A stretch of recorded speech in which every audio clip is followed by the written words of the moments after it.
After the fall of the German and the Russian monarchies, our nation was born. We have established our own small sphere of influence with our Lithuanian puppet and our Latvian friends. But all hasn't been smooth sailing. Our government and the Sejm have been disbanded 3 times by the king already, and right now we're led by a temporary council of advisors. But there is virtually nothing that can stop the king from assuming total power. And while our industry is alright, some parts of our nation are severely underdeveloped. This isn't good. We need a strong industry to survive in the declining security of Europe. On our western border, the German Reich with their Valkist Führer is seeking to rearm Germany and inform their vision of pan-Germanism. And on our east, the USSR is growing stronger each day despite their backwards industry. So, to strengthen our own, we will begin to invest into it. While supporting our military industry would be profitable in the short term, we will instead protect our consumers and subsidize local industries to help them survive. We continued with our plans even more and encouraged domestic industry instead of massive international corporations. But then the terrible day that sooner or later would arrived. Pilsudski, the one person who held our state and parliament together, is dead. The king ordered a great debate to be held in the Sejm before everything would start to implode. The great sitting would take a long time, but at least discussions would finally start again.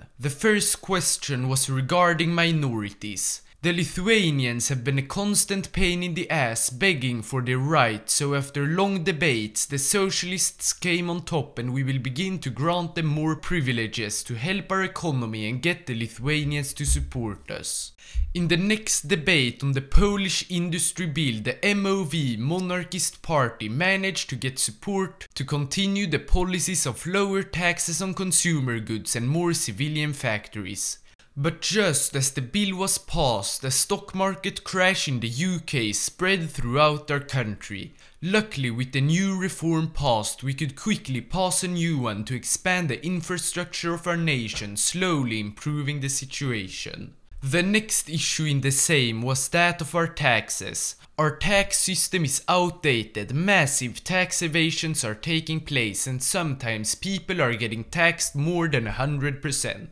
Many parties proposed their own tax reforms, but as the socialist one grew more and more popular, the king decided to veto it altogether. The same with universal suffrage. He has grown too strong, and with his power of vetoing, once the question of our monarchy arrived, he could strike all options, restricting his power, turning us into an absolute monarchy. Franciszek I is our new king, be it good or bad. After a week of reigning alone, the Marshal of Poland Edward Rydzii Smigly demanded that the king return the title of the General Inspector of the Army, the second most powerful rank after the monarch. But the king, not wanting to give away that much power to another person, refused. This would be the downfall of him. Edward declared him an enemy of the state, and together with the majority of the military they arrested the king. But instead of returning democracy like the Marshal promised, the military assumed full control and proclaimed the military junta of Poland.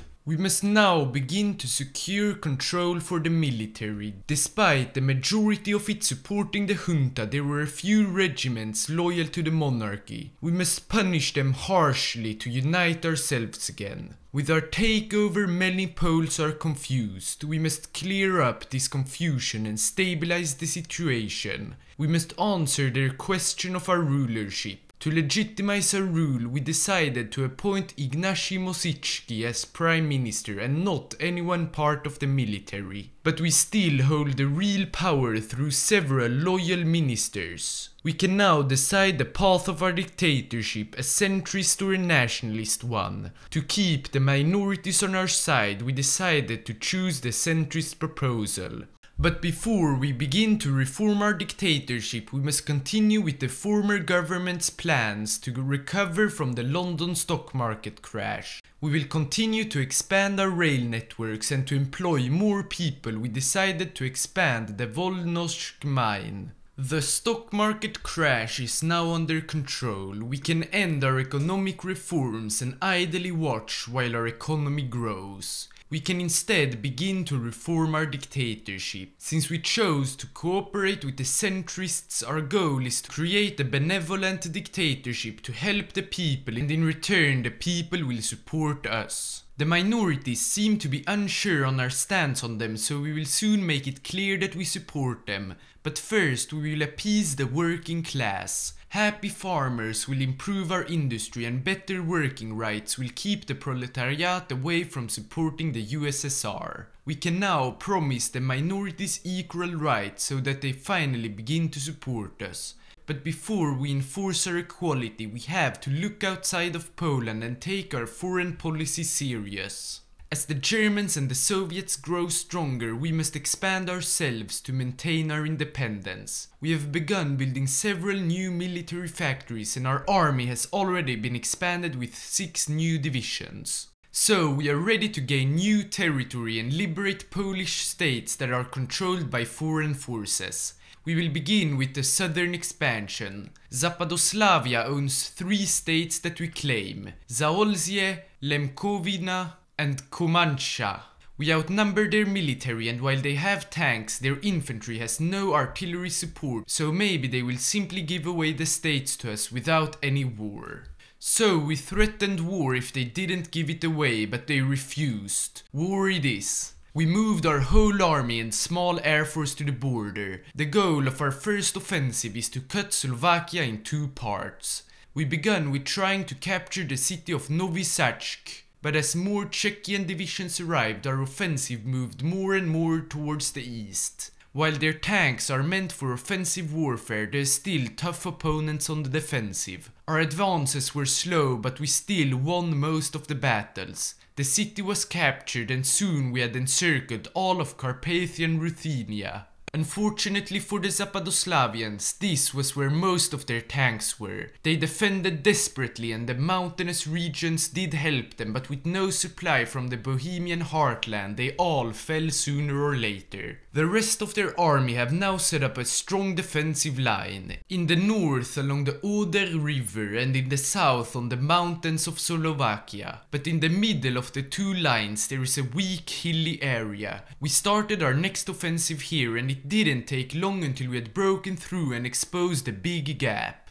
We utilized it to reach all the way to the Hungarian border and encircled another 3 divisions. While a small portion of our army deals with them, we will continue west. Ostrava, the last Polish city, was quickly liberated, and having no defense in depth, we could continue west by pinning their divisions. We split our forces in 2, one going towards Prague and the other encircling Brno. Both were successful, and even Plzeň, a city neighboring Prague, was captured. While we slowly killed and captured the Czech garrisons in Brno, we managed to capture both Bratislava and Breslau. Soon after that, we entered their capital building, and the Zapadoslavian government surrendered. We set up 2 loyal military governments, one in Prague and the other in Bratislava. The rest of their territory, including our claims and the German South Silesia, was annexed by us. Having gained several new territories with both German and Czech majorities, we must ensure that they remain loyal by finally enforcing equality. While we fought the war, our military industry grew substantially. With all the new equipment, we have already equipped our troops with Taud anti-air, and we are currently training 12 more divisions. And with this new and strong army, we will continue our expansion,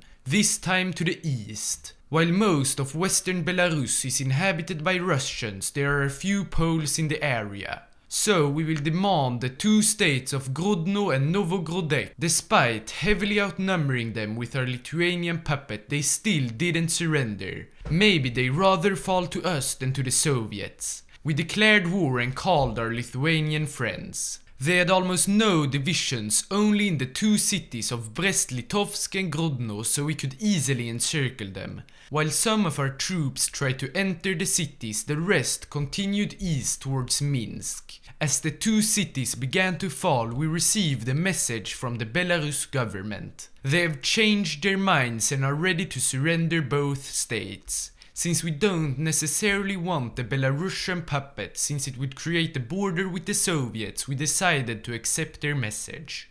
We annexed both states and Belarus is now a perfect divider between us and the Soviets. Without Lithuania, this war would take much longer. Maybe they're ready for a union now that we finally are great friends. We will try to seek agreement with them and then ask them to incorporate into our state. But before we received their answer, a second Great War began. The Germans declared war on Denmark under the protection of the Continental Entente. We have no clue how this war will turn out. We will have to wait and see who ultimately wins and if it's worth an intervention on our part. Then we received the great news from Lithuania. They had agreed to join our country. We are now finally the Polish-Lithuanian Federation. Back to the German war, the Germans have already captured all of Rhineland.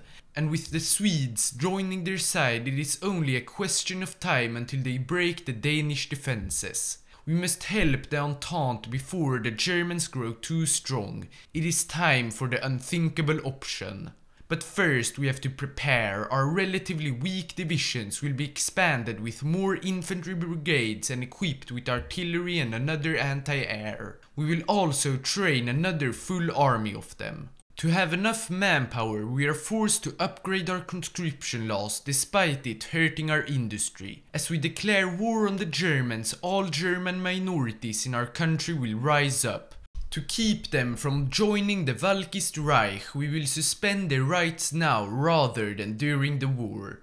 Only a few days before our operation was planned to begin, the Germans launched the second Schlieffen plan on the French. They have also gotten several unexpected allies such as the reforming Ottoman Empire and the Japanese and Siamese co-prosperity sphere. So let's not waste any time, let's fight the beast of Europe. Our plan is to distract the German forces by dividing them on two fronts, but also to liberate our Polish lands. The most effective way is to encircle the German forces in Königsberg by a quick push to Danzig. And perfectly for us, the Germans had a gap in their front just in the area. Because of this gap, we could reach Danzig in only a few days and the weak German defense were easily pushed back. After only 2 weeks, almost all of Western Prussia was captured and the Germans in Königsberg are now completely cut off. We began advancing towards the city from the north, but the Germans had pumped in several fresh troops instead of retreating.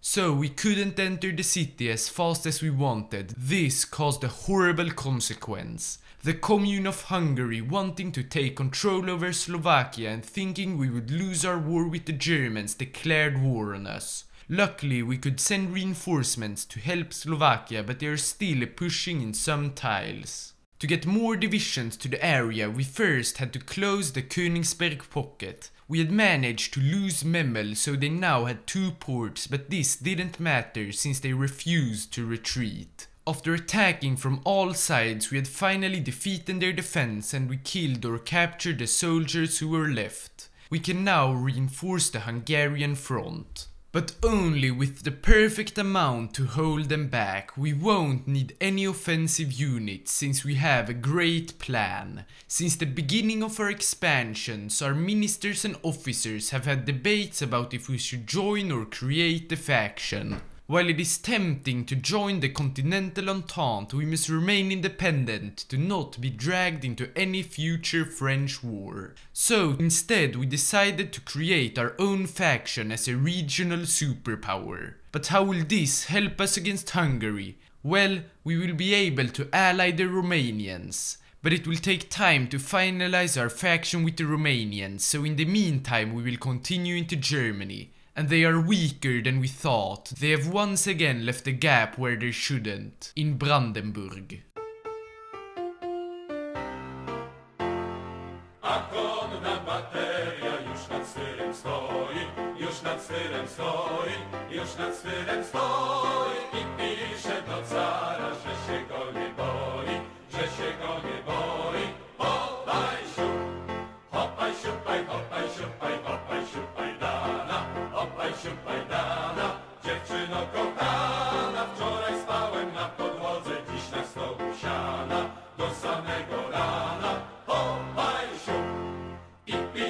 się do cara czarnym atramentem. We have captured Berlin, and despite the German counter-offensive, we could hold on to their capital.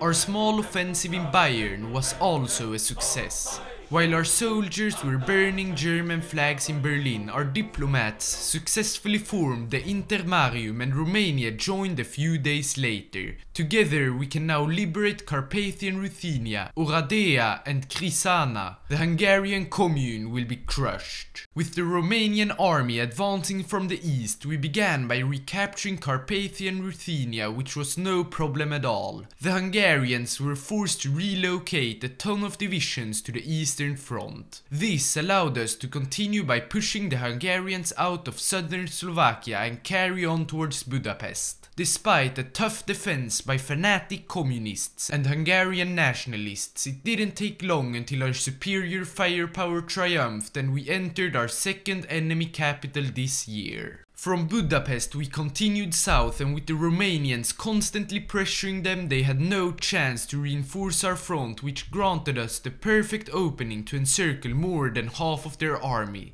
And we didn't wait. After only a few days we had done it. With the help of our Romanian allies, it didn't take long to crush them. The Hungarians who tried to flee into Serbia were captured and sent back to us. With almost 300,000 casualties, the Hungarians are de facto defeated. We only had to cross the Donau to capture Győr and wreak havoc behind their lines. After that, they decided to surrender. All Slovakian and Romanian states were given to them, and to punish the Hungarian nation for attacking us, we also gave away Vojvodina and Slavonia to Serbia and Burgenland to Austria, helping them against their own communist uprising. And of course, we didn't allow the communists to stay in Hungary. Instead, we established a military government like we had in Czechia and Slovakia. Our whole Hungarian army of 24 divisions can now be turned back towards the Germans. The main part of our army moved north towards Stettin, while the rest tried to capture the rest of Brandenburg. It didn't take long until we had broken through and arrived in both Magdeburg and Stettin. With Stettin captured, we had encircled a massive amount of Germans in Hinterpommern. While they had a port at first, even our defensive units were strong enough to capture it. The German units had now no chance to defend themselves, and a counter-offensive to save them is almost impossible. We are unsure how many died in the pocket, but there were definitely more than 100,000. The Germans are now 40% to surrender, but they will hold on to the last man. So we must simply continue our successful offensives. It won't be that difficult.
We have split the last German strongholds in two, and the Entente are finally winning against the Germans. All of Belgium is free and Saarland is also liberated, so while they continue to close the western pocket, we will deal with the eastern. We started to close it from the north, slowly moving south. The majority of the German army were located in the western pocket, so we didn't meet many divisions. This allowed us to rather quickly enter Munich and strangle their army to one single province. They defended desperately, but still we had time on our side and could starve those who didn't surrender. Now to the western pocket, the Entente have already divided it in two. In the southern one they had more than 20 divisions and several elite mountaineers adapted to the hilly region of Oberbayern. But with no guns you can't shoot. Having no functional factories in the States, we quickly captured their soldiers together with the French. The same with the northern pocket. Despite even winning some battles, they quickly lost everything. The Great War is over. The Germans and their allies have surrendered. After a month of negotiations with the Entente, we came to an agreement. France annexed Württemberg and Baden, their Rhineland puppet was expanded all the way to the North Sea, and we got the German puppet while also annexing all of Prussia. The Nordic nations of Sweden and Finland were also in the peace deal. Denmark annexed Skåne and we annexed Gotland. Sweden were forced to join the Entente while we put the military government in charge of Finland. They will serve as a valuable ally against our other great enemy, the Soviets. They are currently fighting remnants of the White Army in Siberia. Having captured their capital of Vladivostok, we don't have much time until the whole Soviet army can be turned towards us. We must declare war before they are defeated. But first we must get a few allies to open a bigger front with them. Convincing Latvia to join wasn't difficult, they are eager to save their brothers in Dvinsk. Ukraine also joined after promising to help them liberate Donetsk and Luhansk, in return of us getting 2 of their states. We're now ready to tackle the Red Menace. Together with the Ukrainians we started marching into Donetsk and Luhansk. The Soviets, unprepared for a surprise attack, didn't have enough border guards to hold us back. Soon we had entered both of the states' capitals. While we had liberated them, the Ukrainians had already captured Kursk. In Latvia we failed to break through their defenses, but in southern Finland we won the most important battle so far. The Battle of Leningrad. We even won so decisively we also managed to capture Novgorod.